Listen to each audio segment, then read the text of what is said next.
కమిటీని పంపించి ఇక్కడ కొద్దిమంది సభ్యులు ఎంపిక చేయాలి. ఎట్లా ఎంపిక చేయాలి?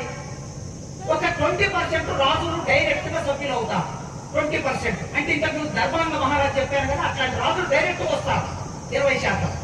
ఇంకొక 20% ఆ రాజులు ఒక్కొక్క సభ్యుని నియమించవచ్చు. అట్లా 10 మంది వస్తారు.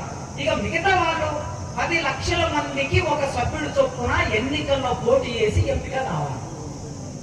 ఇట్లా చాలా మంది పోటీ చేసి వచ్చారు. 293 మంది సభ్యులు. అంబేద్కర్ కూడా పోటీ చేశారు. కానీ అంబేద్కర్ గెలవనివ్వలేదు, ఓడించారు. ఎందుకు ఓడించారు? అంబేద్కర్ భారతదేశ రాజ్యాంగ పరిషత్తులోకి వస్తే భారతదేశ ముఖ చిత్రం మారిపోతుందనే విషయం తెలుసు ఈ దేశంలో ఉన్న వాళ్ళకి. అందుకే అంబేద్కర్ ఓడించారు. ఎక్కడ రౌండ్ టేబుల్ కాన్ఫరెన్స్ లో అంబేద్కర్ వాదన ఏం మొదలు పెట్టాడు?